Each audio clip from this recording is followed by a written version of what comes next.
am I in a good place for him to be looking at me compared to the... Yes. Do I need to get closer to the camera? No, you're good. Oh, goody. So, Okay. yeah, so who am I? Who am I?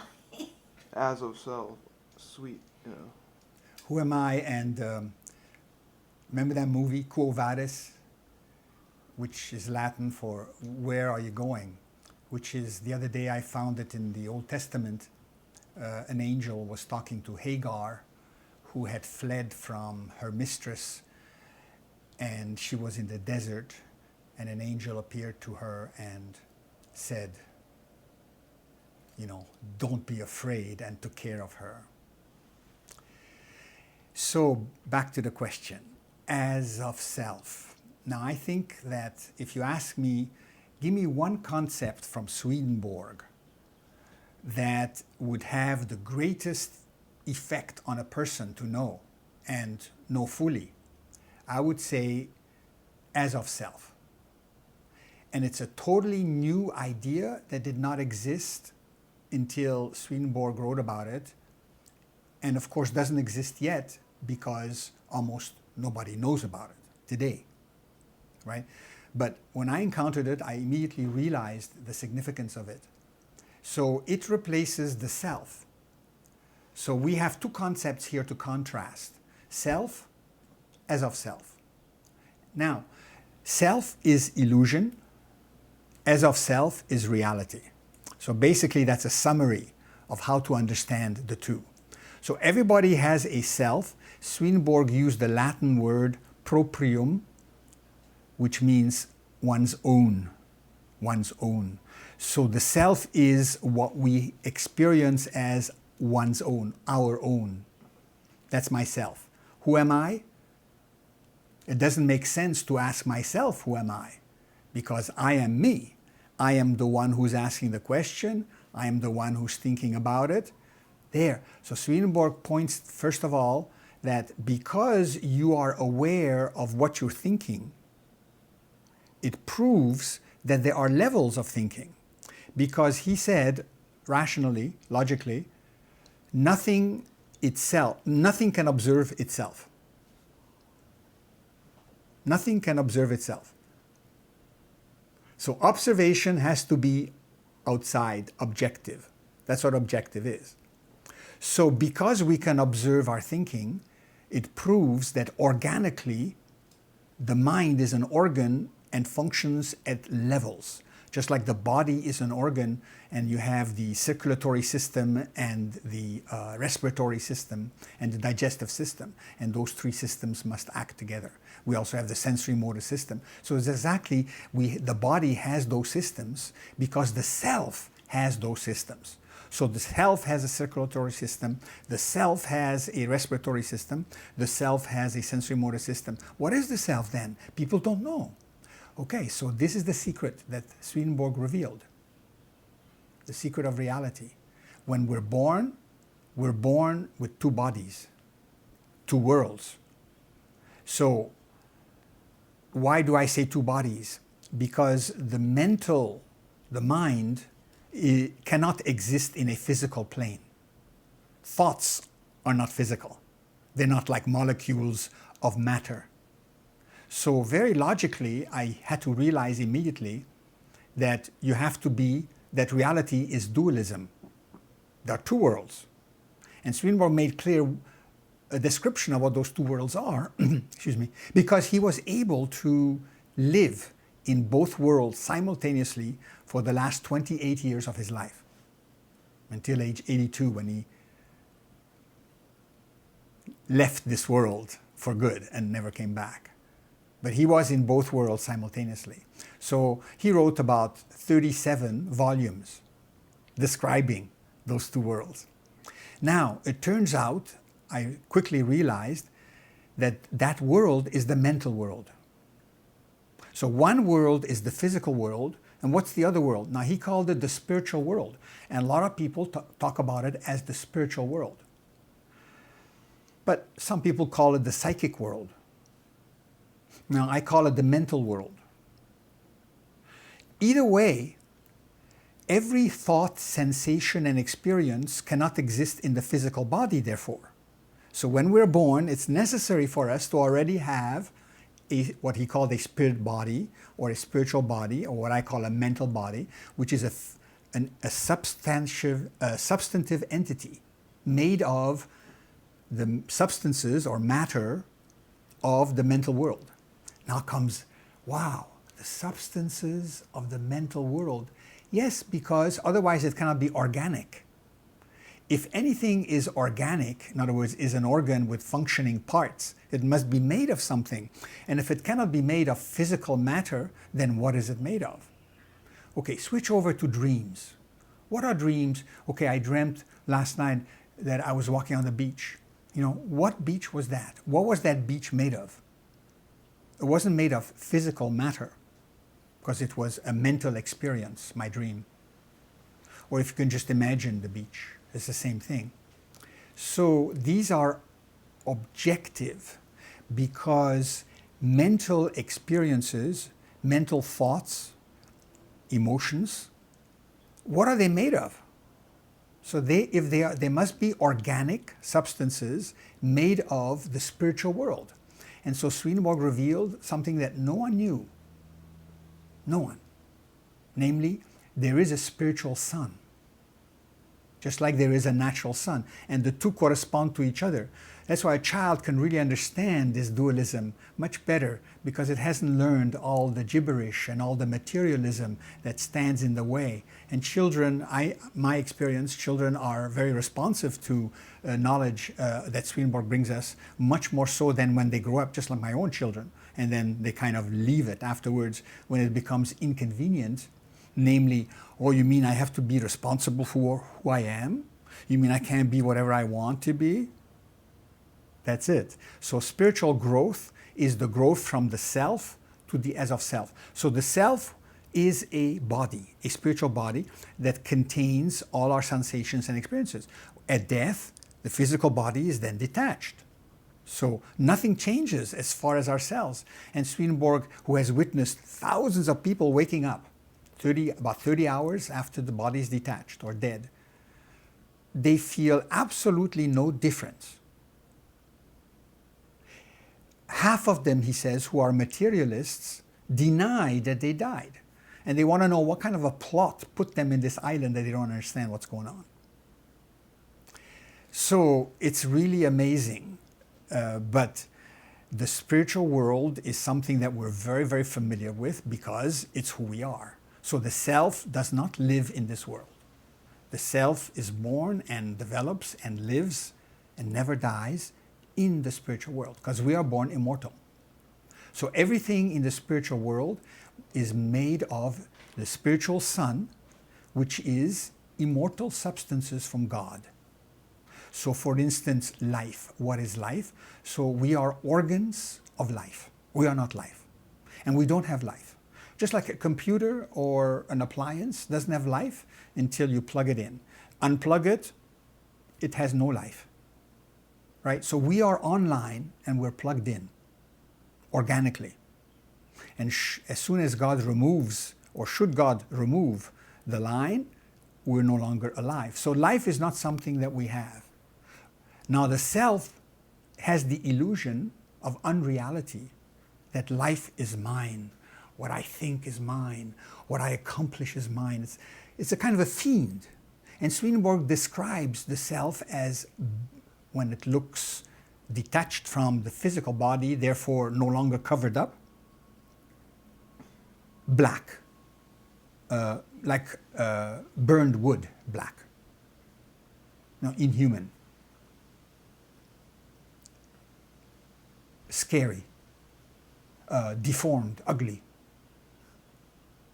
So that's who the self is. So now everything changes, because the as of self was provided by God when he came into the world 2,000 years ago. So God created a new human being. Now, what was the method? It's an organic method. And so part of that method was to be born as a normal human being with a physical body, and its attachments to the hells, because everyone who is born has a self, and the self is actually lives in hell and is attached to hell, and all the self's development are simply acquiring what is already in hell. The self denies everything that's good. The self is selfish. The self covers up its selfishness. Every good that the self seems to be doing is for self-interest. The self is very, very cruel. The self hates people who don't favor the self, regardless of justice. The self is unfair. The self wants everything for self, never stops wanting more. The self is sick. See? So that's the perspective Swedenborg presented 200 years before Freud. But Freud didn't really understand anything about this. So, to continue then, the new humanity, the new race that God created being a human is by creating first a new level within himself, a new organic organ within his mind, his spiritual body, the one that was born here, attached to his physical body. And so as soon as that was completed, he then reascended wherever, left the physical world, because meantime God controls everything immediately. So the fact that God came into the world as a human being, now this is central to Swedenborg. You can't leave that out. And it's of course a stumbling block to many, many people, even people who are willing to be spiritual. The idea that God was born as a man, and then what was happening to, especially since we have the history of that man in the New Testament that was recorded, many facts about he looked like an ordinary man, okay, one from time to time he was able to make miracles, but when he was hung on the cross, it is recorded there that people came and said, ha ha ha, he can save others, but he cannot save himself, ha ha ha, come down if you can, stuff like that. So why didn't he? It's hard for them to believe why he didn't. And nobody really understood it until Swedenborg revealed it. And it was all in the Old Testament already and the New Testament, but hidden.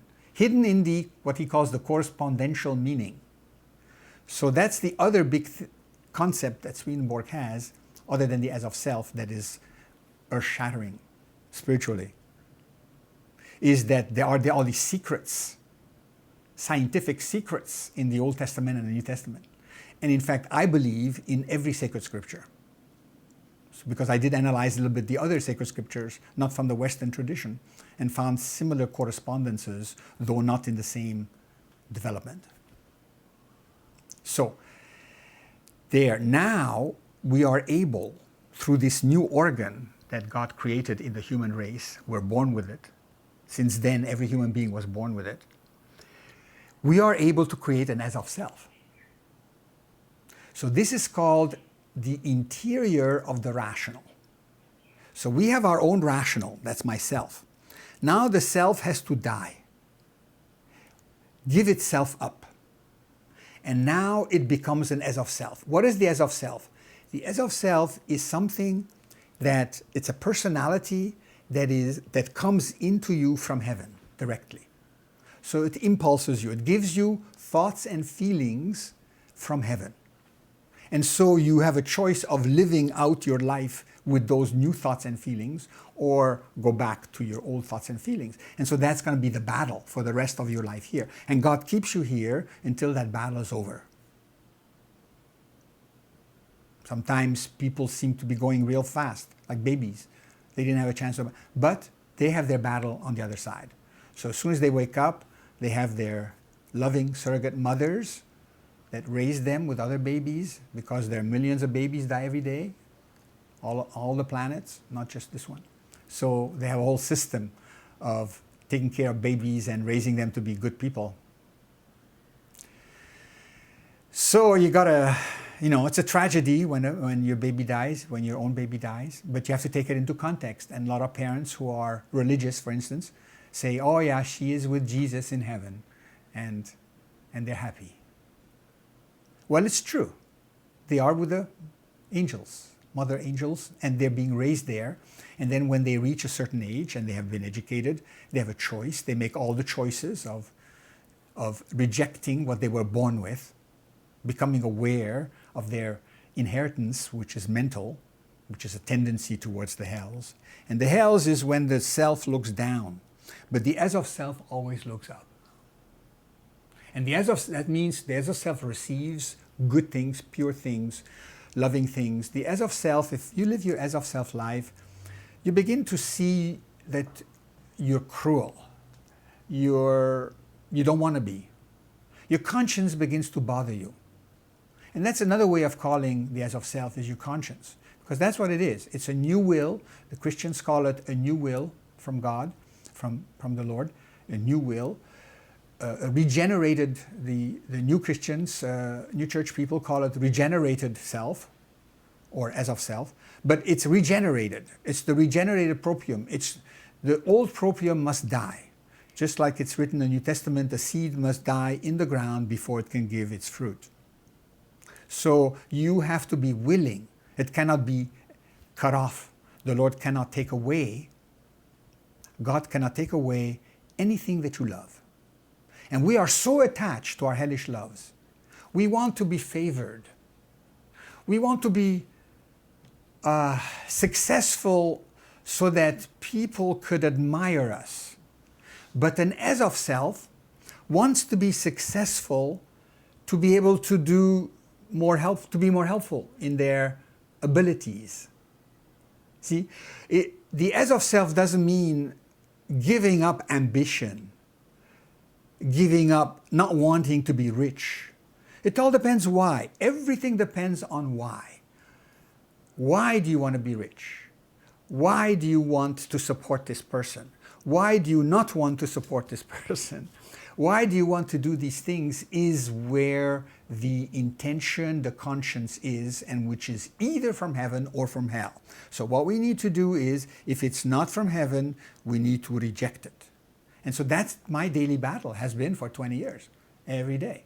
I live that daily battle to reject myself, to kill myself off, so to speak, my traits that are bad.